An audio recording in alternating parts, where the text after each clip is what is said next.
الدوناتس من الحاجات اللي لازم تتاكل طازة، علشان كده بشوف دايما ان انسب حاجة ليه انه يتحضر في البيت. يعني قطعة دوناتس دافية كده غرقانة بالكاسترد او النوتيلا ما تتقارنش باي قطعة دوناتس ممكن تاكلوها بره. الفيديو ده هنشوف فيه ازاي نعمل دوناتس محشية بتدوب حرفيا، خفيفة بدون ولا نقطة زيت. هحضرها بالمقادير الأصلية، كمان هعمل حشوة الكريم باستري أو الكاستر بطريقة هتحسوا بيها انكم بتاكلوا دوناتس في أشهر مكان مش في البيت وبس. أول حاجة هبدأ بمقادير العجينة. هتكلم أولا عن نوع الدقيق، علشان كده تاخدوا عجينة ناجحة ومظبوطة جدا للدوناتس. استخدموا دقيق مخبوزات أو متعدد الاستعمال أو اعملوا ميكس بين الاتنين. احتجت في الوصفة دي 400 جرام من الدقيق، بيعادوا تقريبا 3 أكواب من الدقيق، مضاف ليهم 2 معلقة كبيرة ونص ممسوحة من الدقيق. المقادير عموما هتلاقوها في صندوق الوصف مكتوبة بالكوب والجرام. احتجت كمان 150 جرام من الحليب الدافي، بيعادلوا تقريبا 3/4 كوب. وعندي هنا معلقة كبيرة من الخميرة 13 جرام. كمان احتجت 40 جرام من السكر، تقريبا 4 معالق كبيرة. وعندي هنا كمان رشة من الملح في حدود 2 جرام. أغلب الوصفات اللي بتشوفوها بتتحضر ببيض سليم بس، لكن علشان تاكلوا قطعة دونتس صح اعملوا مزيج بين الصفار المفصول مع البيض الكامل. أنا استخدمت هنا 2 صفار بيضة مع 2 حبة بيض كاملة. وآخر مكون هو 2 معلقة كبيرة من الزبدة يكونوا بحارة الغرفة، تقريبا 50 جرام. طبق عميق ضفت في البيض وصفار البيض، السكر، الملح، الحليب الدافي والخميرة. قلبتهم مع بعض كويس جدا، بعدين ضفت الدقيق مرة واحدة.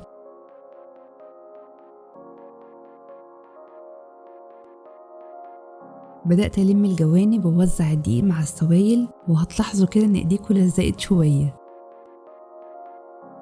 غطوا العجينة وسيبوها ترتاح 10 دقايق. بعد 10 دقايق ضفت معلقتين من الزبدة يكونوا بحارة الغرفة، وبدأت أدخلها جوه العجينة كويس قوي. هتحسوا انها لزقت اكتر وبقت غرقانة زبدة كده، متقلقوش تماما. كملوا يعني تقليب وعجن فيها لمدة 5 دقايق. بعد 5 دقايق خدوا العجينة ووزعوا نقطتين من الزيت على السطح قدامكم، وابدأوا اعملوا التكنيك اللي انا هعمله دلوقتي ده.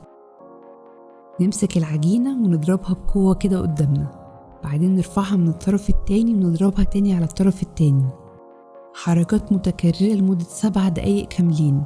هتلاحظوا وقتها ان العجينة بقت ناعمة جدا ومش بتلزق في الايد اطلاقا، وبقت بالقوام الحلو قوي ده.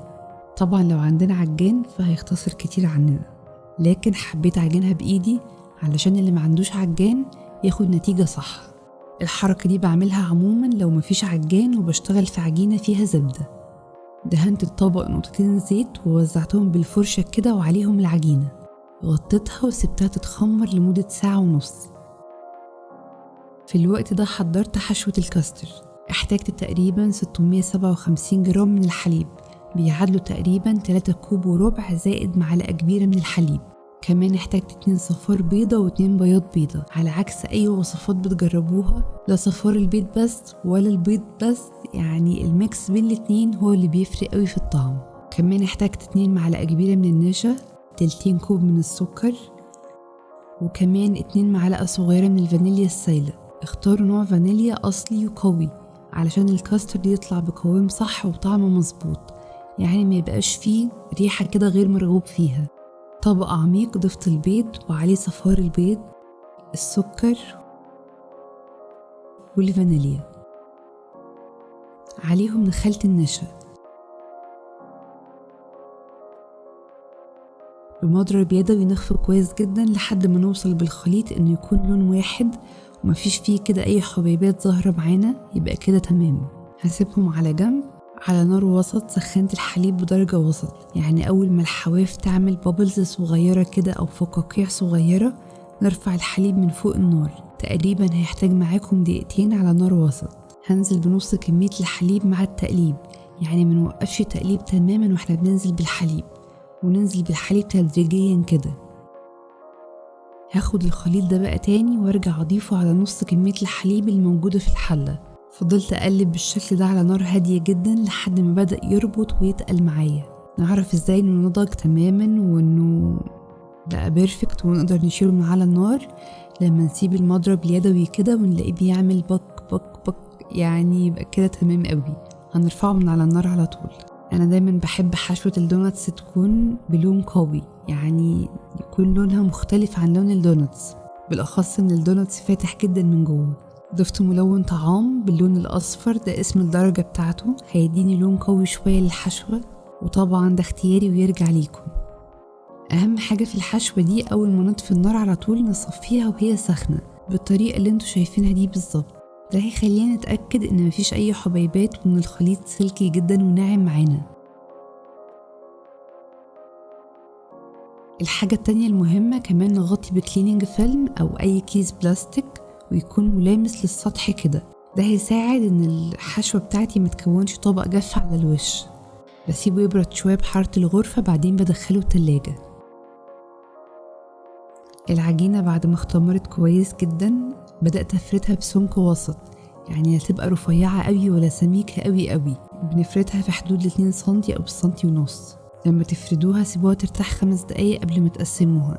لو فردتوها على طول وبعدين قسمتوها على طول برضو فهتلاحظوا ان القطعة بتكش معاكوا كده وانتوا بتفردوها. استخدمت قطعة زي دي، وقبل ما اقسم كنت بحط الحواف بتاعتها في دقيق بسيط علشان ما تلزقش في العجينة. لو مش متوفر قطاعة ممكن تستخدموا اي حاجة مدورة عندكم في البيت، بس تكون مفتوحة من الجانبين فوق وتحت، او على الاقل لو مقفولة من فوق نعمل ثقب بسيط كده في الجهة اللي فوق علشان تفريغ الهواء. لو ما عملناش الحركة دي القطعة ممكن تتشفط لجوه، او يعني في احسن الاحوال هيطلع شكلها مش مظبوط معاكم. انا هنا استخدمت ورق خبز او ورق زبدة قطعته بحجم الدونتس. رصيت كل قطعة على طبق، وده هيسهل عليا اكتر ان انا انقلها الزيت من غير ما شكلها يبوظ معايا. لو ملاحظين اخر واحدة حطيتها دلوقتي مختلفة عن اخر واحدة في بداية الصينية هناك في السمك بتاعها، لانها اخدت وقت في التخمير. علشان كده نصيحتي الدائمة ابدأوا بأول واحدة قطعتوها، يعني أول واحدة حطيتوها على ورق على الصينية هي دي أول واحدة هتتقلي، وهنمشي بنفس الترتيب على كل اللي قطعناهم. أنا بغطيها واسيبها تتخمر مرة كمان لمدة نص ساعة مش أكتر من كده. في الوقت ده جهزت شوية حاجات كده للتغليف، يعني عندي هنا كوباية سكر ضفت عليها معلقتين كبار من القرفة وقلبتهم مع بعض وسبتهم على جنب. شوية نصايح كده علشان الدونتس ما يشربش معاكم زيت تماما ويطلع كأنه مخبوز. اختيار نوع زيت جيد زي زيت هلا هيساعد جدا ان الدونتس ما يشربش زيت تماما ويطلع طري زي القطن وخفيف في الاكل. كمان بستخدم حلة او ووك زي دي بحواف مرتفعة جدا ما تقلش عن 15 سنتي. كمان الحلة او الووك اللي هقلي فيها نملاها بس في حدود الثلث زيت مش اكتر من كده. الدونتس بيتقلي ميديم فراي.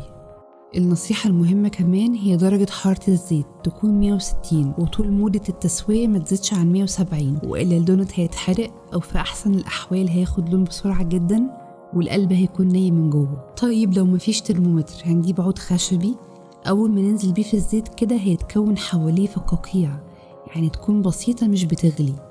لو لاحظتوا إن الزيت بيغلي يبقى درجة الحرارة مرتفعة جدا وأعلى من 170 كمان.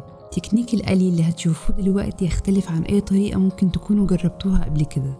باخد الدونت بالورق بتاعه وبحطه على صفاية الزيت كده وبنزل بيه في الزيت زي ما انتوا شايفين بالشكل ده.